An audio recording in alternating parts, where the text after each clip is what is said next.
नमस्कार प्यारे मित्रों। आज हम आपके लिए लेकर आए हैं जीके के अति महत्वपूर्ण प्रश्न, जिनमें हम देखेंगे सभ्यताओं से रिलेटेड क्वेश्चन। आज हम सभ्यताओं से रिलेटेड क्वेश्चन पर चर्चा करेंगे। इन सभ्यताओं से रिलेटेड क्वेश्चन हर एग्जाम्स में पूछे जाते हैं और बच्चे गलती कर जाते हैं। तो आइए हम सभ्यताओं से रिलेटेड कुछ क्वेश्चन देखते हैं। क्वेश्चन नंबर 1 है, अशोक के बौद्ध अनुयायी होने का पता कहाँ से चलता है? Number 1 Viratnagar, number 2 Bairat, number C Jodhpura, number D Chitwari. अब देखना, नंबर 1 है विराटनगर, आहड़, जोधपुरा, चितवाड़ी। इनमें से राइट आंसर होगा विराटनगर बेराट। कहाँ से? विराटनगर बेराट से अशोक के बौद्ध धर्म का अनुयायी होने का पता चलता है, क्योंकि यहाँ से अशोक का भाब्रू लघु शिलालेख प्राप्त हुआ था।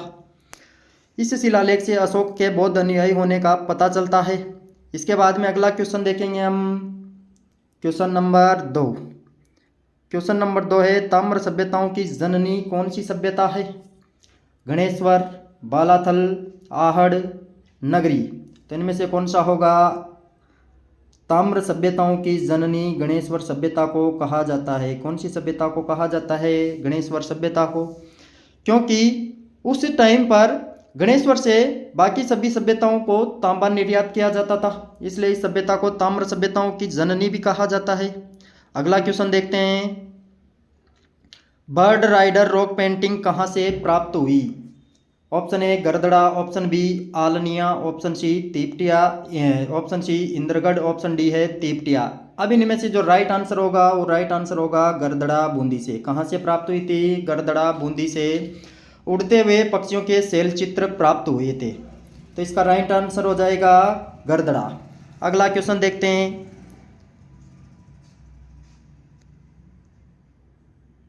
आहड़ सभ्यता की खोज किसने की थी? Option A Amalananda Ghosh, option B Akshay Kirti Das नियसोरी व्यास, ऑप्शन सी है दयाराम साहनी, ऑप्शन डी है बीके थापर। तो इसका राइट आंसर हो जाएगा अक्षय कीर्ति व्यास। क्या आंसर हो जाएगा? अक्षय कीर्ति व्यास। अक्षय कीर्ति व्यास ने आहड़ सभ्यता की खोज की थी। आहड़ सभ्यता को ताम्रयुगीन सभ्यता भी कहा जाता है। अगला क्वेश्चन है, राजस्थान की प्रथम अलंकृत गुफा कहाँ से प्राप्त हुई? ऑप्शन ए है लोद्रवा, ऑप्शन बी है बयाना, ऑप्शन सी है दर, ऑप्शन डी है बाका गांव। तो प्रथम अलंकृत गुफा जो प्राप्त हुई थी वो बाका गांव भीलवाड़ा से प्राप्त हुई थी। कहाँ से प्राप्त हुई थी? बाका गांव भीलवाड़ा से प्राप्त हुई थी। अगला क्वेश्चन लेके चलते हैं, कालीबंगा सभ्यता में कौन सी लिपि काम में ली गई? ऑप्शन ए ब्राह्मी लिपि, ऑप्शन बी बोस्टोफेदन लिपि, ऑप्शन 3 शंख लिपि, ऑप्शन डी है अरेमाइक लिपि। तो कालीबंगा सभ्यता में जो लिपि काम में ली गई थी वो बोस्टोफेदन लिपि थी। कौन सी लिपि थी? बोस्टोफेदन लिपि, जो दाईं तरफ से बाईं तरफ लिखी जाती थी। अगला क्वेश्चन है, तो इसका राइट आंसर हो जाएगा बोस्टोफेदन लिपि। अगला क्वेश्चन है, आहड़ सभ्यता के लोग किस धातु से परिचित नहीं थे? तो इसमें है ऑप्शन ए तांबा, ऑप्शन बी कांसा, ऑप्शन सी लोहा, ऑप्शन डी चांदी। तो आहड़ सभ्यता के जो लोग थे वो चांदी से परिचित नहीं थे। किससे परिचित नहीं थे? चांदी से परिचित नहीं थे। अगला क्वेश्चन देखते हैं, किस पुरातात्विक स्थल से लोहा गलाने की भट्टियां प्राप्त हुई है? किस पुरातात्विक स्थल से लोहा गलाने की भट्टियां प्राप्त हुई है? ऑप्शन ए सुनारी, ऑप्शन बी है चितवाड़ी, ऑप्शन 3 है दर, ऑप्शन 4 है बयाना। तो लोहा गलाने की जो भट्टियां प्राप्त हुई थी वो सुनारी से प्राप्त हुई थी। कहाँ से प्राप्त हुई थी? सुनारी से प्राप्त हुई थी। अगला क्वेश्चन लेके चलते हैं हम, किस पुरातात्विक स्थल से महाभारत कालीन अवशेष प्राप्त हुए हैं?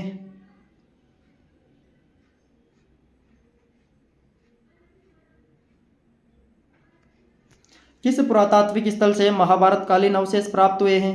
Option A Bayana, option B Bairat, option C Ahar, option D है नगरी। तो महाभारत कालीन जो अवशेष प्राप्त हुए थे वो बेराट से प्राप्त हुए थे। कहाँ से प्राप्त हुए थे? बेराट से महाभारत कालीन अवशेष प्राप्त हुए थे। अगला क्वेश्चन लेके चलते हैं हम, राजस्थान में प्राचीन नील की खेती के अवशेष कहाँ से प्राप्त हुए? तो प्राचीन नील की खेती के जो अवशेष प्राप्त हुए थे वो प्राप्त हुए थे बयाना से। कहाँ से प्राप्त हुए थे? बयाना से प्राचीन नील की खेती के अवशेष प्राप्त हुए थे। तो इसका राइट आंसर हो जाएगा बयाना। अगला क्वेश्चन लेके चलते हैं हम, किस पुरातात्विक स्थल से गुप्तकालीन अवशेष प्राप्त हुए? तो option A Nauh, option B Sonthi, option C Nagari, option D है नगर। तो नगर टोंक से गुप्तकालीन अवशेष प्राप्त हुए थे। कहाँ से प्राप्त हुए थे? नगर टोंक से गुप्तकालीन अवशेष प्राप्त हुए थे। तो इसका राइट आंसर हो जाएगा नगर टोंक। अगला क्वेश्चन लेके चलते हैं हम, क्वेश्चन नंबर 11, राजस्थान के किस सभ्यता से भूकंप के साक्ष्य प्राप्त हुए हैं?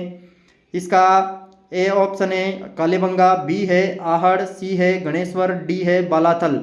तो इसका जो राइट आंसर हो जाएगा वो राइट आंसर हो जाएगा कालीबंगा। कौन सा हो जाएगा? कालीबंगा से भूकंप के साक्ष्य प्राप्त हुए थे। यहाँ से प्राप्त मकानों में दरारें थी, जिससे पता लगाया जा सकता है कि यहाँ पे शायद भूकंप आया होगा। अगला क्वेश्चन है, किस पुरातात्विक स्थल से चांदी की पंचमारक मुद्राएं प्राप्त हुई है? किस पुरातात्विक स्थल से चांदी की पंचमारक मुद्राएं प्राप्त हुई है? Option A Bairat, option 2 Ahar, option 3 Kalibangan, option 4 Nohar. तो पुरातात्विक स्थल है बेराट। कौन सा स्थल है? बेराट से चांदी की पंचमारक मुद्राएं प्राप्त हुई है। अगला क्वेश्चन है, कालीबंगा सभ्यता का उत्खनन कितने स्तर पर किया गया?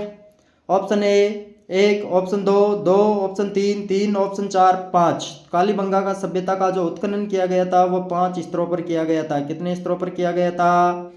5 स्तरों पर कालीबंगा सभ्यता का उत्खनन किया गया था। अगला क्वेश्चन लेके चलते हैं हम, किस स्थल को ताम्रवर्ती नगरी के नाम से जाना जाता है? तो वो है ताम्रवर्ती नगरी के नाम से आहड़ सभ्यता को जाना जाता है। कौन सी सभ्यता को जाना जाता है? आहड़ को ताम्रवर्ती नगरी के नाम से भी जाना जाता है। अपना अगला क्वेश्चन है, राजस्थान की किस सभ्यता को धूलकोट के नाम से जाना जाता है? राजस्थान की किस सभ्यता को धूलकोट के नाम से जाना जाता है? Option A Ahar, option B Bairat, option C Balathal, option D है नगरी। तो राजस्थान की वो सभ्यता थी जिसे धूलकोट के नाम से जाना जाता था, वो सभ्यता थी आहड़। आहड़ को धूलकोट, धूलकोट का शाब्दिक अर्थ होता है रेत का टीला। क्या होता है? रेत का टीला। इस सभ्यता को रेत का टीला के नाम से भी जाना जाता है, या इसे मर्तकों का टीला भी कहा जाता है। ऐसे ही क्वेश्चनों से जुड़े रहने के लिए आप हमारे चैनल को सब्सक्राइब कीजिए, लाइक कीजिए।